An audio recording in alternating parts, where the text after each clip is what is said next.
ዳንኤል ካሌብ ፍቅረኛውን ምሳ ጋብዟት ከዛ በኋላ መንገድ ላይ ቆመው አንዳንድ ነገሮች እያወሩ ያያቸዋል።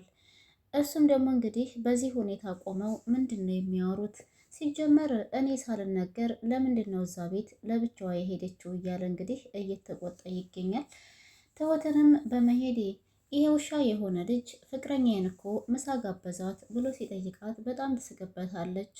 ከዛ በኋላ ስትስቅበት ይናደድና ቆይ አንቺ ምንድን ነው የሆነ ነገር በተወራሽ ቁጥር ዝም ብለሽ የምትገለፍጭው ወይንስ ደግሞ ድልሽን እያጣጣምሽ ነው? ትሁትም አይ አይደለም፣ ሰሞኑን እያወራኸኝ ያሉት ወሬዎች እያንዳንዳቸው ሁሉም ያስቁኛል፣ ለዛ ነው የሳኩት። እና ታዲያ ምን ችግር አለው? ካሌብ እኮ ያንተን ፍቅረኛ ምሳ ብቻ ነው የጋበዛት፣ አንተ ግን የእሱን ሚስቱን እንዲሁም ሀብት ስንትና ስንት ነገር ወስደህበታል። ስለዚህ አሁን ካሌብ ምሳ ስለጋበዛት ይህንን ያክል የሚያስቆጣ ነገር ነው እንዴ? እያለች ስትጠየቀው ዳንኤልም ጭራሽ ብሎ ብሎ በኤዱ ይምጣብኝ ይላል ዳንኤል። ትሁት በነገራችን ላይ ወዷትም ከሆነ ጥፋት የለበትም ትለዋለች። እባክሽን ትሁት እንደዚህ አይነት ንግግር በጭራሽ አትናገሪኝ፣ እኔ ይጨንቀኛል። በኤዱ ከመጡብኝ ምንም አይነት ነገር እንደማልታገስ በተደጋጋሚ ነግሬሻለሁ። ሌሎች ነገሮች ብዙ ነገር ታግሼ ላልፍ እችላለሁ። በኤደን ግን በጭራሽ ራሴን አሳልፌ የምሰጥላት ልጅ ናት። በጣም እንደምወዳትም ነግሬሻለሁኝ። ወይ ገላለሁ ወይ ሞታለሁ እያለ ነው እንግዲህ ማለት ነው ዳንኤል። እና ዳንኤል እንግዲህ የማይወዳደር ሰው ደግሞ ከኔ ከሚስት ጋር ከኔ ፍቅረኛ ወይም ከኤዱ ጋር አታመዛዝኒ፣ አታወዳድሪ። ካሌብ አላወቀውም እንጂ እኮ የእሱን ፍቅረኛ እኔ ብይዛት ቆሻሻውን ነው ተሸክሜለት ያለሁት እያለ ነው እንግዲህ። ቆሻሻ የተባለችው ቴና ናት። ቴና በሌለችበት እየተጨፈጨፈች ነው በዳንኤል አፍ። ትሁትም እንግዲህ መልስ አታጣምና እና ታዲያ ቆሻሻን ብትሆን እኮ የተሸከምካት አንተ ራስ መርጠህ ነው እንጂ ካሌብ ተሸከምልኝ ብሎ ጠይቆ አይደለም። ትሁትም እንግዲህ ከዚህ በኋላ ፍቅረኛህ እንዳትወሰድብህ ጸሎት ብታደርግ ነው የሚሻልህ።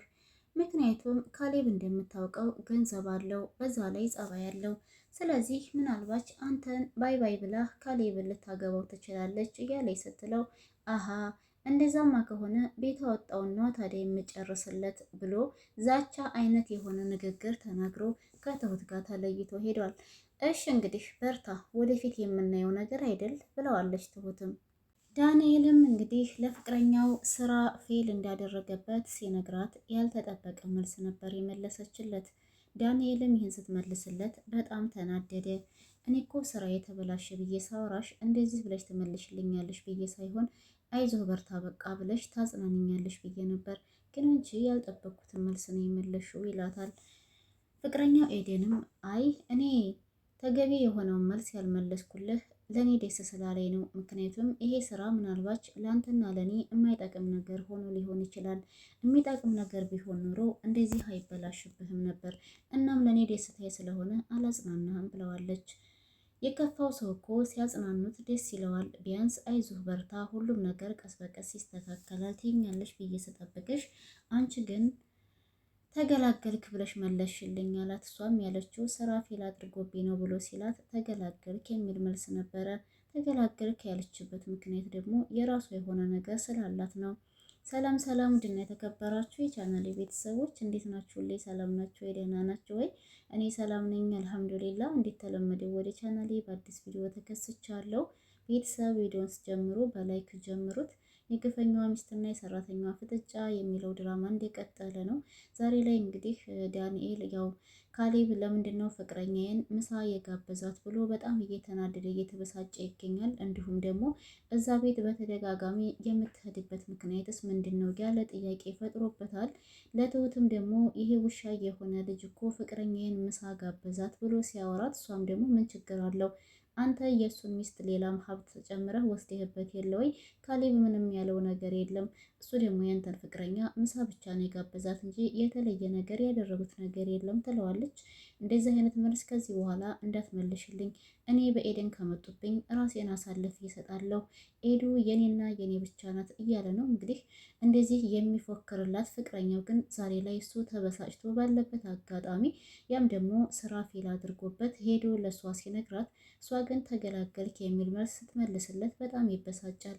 እንደዚህ አይነት መልስ ለምንድን ነው የመለሽልኝ ብሎ ኤደንን ሲጠይቃት ኤደንም ደግሞ ተገላገልክ ያልኩህ አጉል ተስፋ ብቻ ስለሆነብኝ ነው።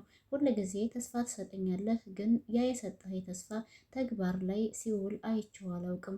ለዛም ነው ተገላገልክ ብዬ ያልኩህ አለችው። ዳንኤልም ቢሆንም እኮ ታዲያ ይሄ እዚህ ቦታ ላይ ፈጣሪ ያለው ነው የሚሆነው፣ የማይሆነው የሚባል ነገር ሳይሆን በቃ አይዞህ ምናምን ብለሽ ታጽናኝኛለሽ ብዬ ስጠብቅሽ አንቺ ግን ልቤን የሚሰብር ንግግር ነው የተናገርሽኝ እያለ ይላታል። ኤደንም በቃ የኔ ፍቅር ከዚህ በኋላ እንግዲህ አታስብ፣ ይሄ ተበላሸ የተባለው ነገርም ተበላሽቷል አይደል እንዴ? አሁን ወደፊት ሌላ ምን አይነት ስራ ልስራ ብለህ ያንን ነው ማሰብ ያለበት ትለዋለች። ስራው ፌል አደረገብኝ ያለው ሴራ ደግሞ የቲና ጉዳይ ነው። ቲና ያገኘችው ወይንም አባባ የፈረሙላት ወረቀት ፎርጅድ እንደሆነ አባትና ልጅ ሲያወሩ ስለሰማ ይህንን ነበረ ተበላሽብኝ ያለው። እናም በጓደኛዬ ተከድቼ ነው ወይንም ደግሞ ጓደኛዬ ተከርቶ ነው እያለም እንግዲህ ለካሌብ አባት ጫፍ ጫፉን እየነገራቸው ነበረ። የካሌብ አባትም እንግዲህ አይዞህ የኔ ልጅ እሱ ቢከዳህ ምናልባችም እሱ ራሱ የተማመነበት ነገር ትክክል ላይሆን ይችላል፣ ለዛው ነው የከዳህ ብሎ ነበር የመለሰለት። ያ ማለት ቲና እንደሆነች ስለ ቲና እያወራለት እንደሆነ ስላወቀ ማለት ነው አባባ ይህንን ሊለው የቻለው። ትሁትም እንግዲህ ለዳንኤል ይቅርታ አድርግልኝና ግን ኤደን የምትባል በጣም ጥሩ ልጅና ቆንጆ ልጅ ናት፣ ግን ደግሞ ላንተ የምትገባ ልጅ አይደለችም ብላ ስትለው ዳንኤል ይበሳጭና ትሁት አንቺ ግን መቼ ነው የሆነ ነገር ስታወሪ ሳትሳደቢ የምታወሪው ወይንም ደግሞ የምትመክሪኝ ይላታል። ትሁትም ይሄ የተናገርኩት ንግግር ስድብ ሳይሆን ምክር ነው። ያ ማለት አንተ የምትመኘው ገንዘብ፣ ሀብት፣ ብዙ ነገር ያላት ሴት ነው። ይሄ ነገር ደግሞ ከዚህ በፊትም ቢሆን ቅዠት እንደሆነ በተደጋጋሚ ነግሬህ ነበር፣ ግን አንተ እኔ የተናገርኩትን ነገር መቀበል አልፈለክም። ይሄው እስካሁን ድረስ አንድም ነገር ሳይሳካላችሁ ዝም ብላችሁ የውሃ ላይ ኩበት ሆናችሁ ቀርታችኋል። ቴናም እንደምታውቀው ወረቀቱን ይዛል ማለች። ወረቀቱ ትክክለኛ ነው አይደለም የሚለውን እንኳን ሳታረጋግጥ ማለት ነው። ዳንኤልም እንግዲህ ምን ማድረግ እንዳለበት ግራ እንደተጋባና ተስፋ ያደረገው ደግሞ ቲናን እንደሆነ ነበር እየነገራት ያለው። ያው ስራም የለውም ተስፋው ደግሞ ቲና ነበር። ቲና ደግሞ ወረቀቱን ይዛ ተሰወረችበት። እሷም ለራሷም አልሆነችም አይደለም ለዳንኤል ልትጠቅምና ለራሷ ራሷ አልሆነችም ማለት ነው። ትሁትም እንግዲህ እኔ በጣም የምታሳዝነኝ ሶስተኛ ስለሆንክ ነው። የተጠጋሃት ሰው ራሱ የተጠጋሃት ሴት ራሱ ሀብት ያላት ብትሆን ችግር የለውም ይሁን ይባል ነበረ። ግን ደግሞ አንተ የተጠጋሃት ሴት በጭራሽ ምንም አይነት ሀብት የሌላት ለራሷ ራሱ ሰው ጋር ተጠግታ የምትኖር ሴት ናት። እና ታዲያ እንደዚች አይነቷን ሴት ነበር እንዴ ተስፋዬ አድርጊያት ነው እያልክ የምታወራው? ለራሷ ራሱ ምንም የሌላት ሰው አንተ እንዴት ነህ ተስፋ የምታደርግባት? ከየት አንጠታ ገንዘብ ልትሰጥህ አስባ ነበር? በምንስ ሁኔታ ላይ ነበር የተስማማችሁት? እያለ እንግዲህ ትሁት ዳንኤልን በጥያቄ ታፋጥጠዋለች። ዳንኤልም እና ታዲያ ቴና እኮ ካሌብ ባሏ ነው ቢላትም ትሁት ግን ደስ የሚለው ነገር ግን በካሌብ ስም ምንም አይነት ሀብት የለም። ስለዚህ ቲና ከካሌብ ምንም አይነት ነገር አታገኝም። ሁሉም ሀብት ያለው በአባባ ስም ነው። ዳንኤል አሁን ራሱ እንደዚህ ዙሪያ ጥምጥም እየሄደች ብትመክረውም በጭራሽ ዳንኤል የትሁትን ንግግር ሊሰማት አልቻለም። አሁንም ተስፋ አልቆረጠም። የአባቱ ማለት የልጁ ማለት ነው ይላል። ትሁትም ይሄ አጓጉል ተስፋ ያስሄደኛል ብለህ አስበህ ከሆነ በርታ ቀጥልበት ትለዋለች። ምን ታድርገው ታዲያ። ዳንኤልም እሺ ለመጨረሻ ጊዜ አንድ ነገር ላማክርሽ ይላታል። አሁንም ድጋሚ ይኸውልህ ዳንኤል አንተን መምከር እኮ ጉንጭ ማልፋት ነው። እስካሁን ስንትና ስንት ሰው መክሮ ነበረ፣ ግን እስካሁን ምንም የተለወጥከው ነገር የለም። አሁንም ቢሆን ብመክርህም መልሰ ያው ነህ። እናም እኔ ደግሞ በጣም ብዙ ስራ አለብኝ ብላ ትታው ብድግ ያለች ካጠገቡ ሲመከር መልሶ እዛው ቲና ጋር ነው። አሁንም ተስፋ ያለው ቲና ላይ ነው። ዳንኤል እራሱ ሰርቶ መለወጥ አያስብም እንዴ? ቆይ ይሄ ልጅ የካሌብ አባት እንግዲህ ከዳንኤል አወራር የሆነ የተረዱት ነገር ስለነበራቸው ለካሌብ እኔ ምልህ ዳንኤል የሆነ የጠረጠረው ነገር ሳይኖር አይቀርም ብሎ ሲያወራው ካሌብም አንተ ይሄን እንዴት አወቅ አባዬ?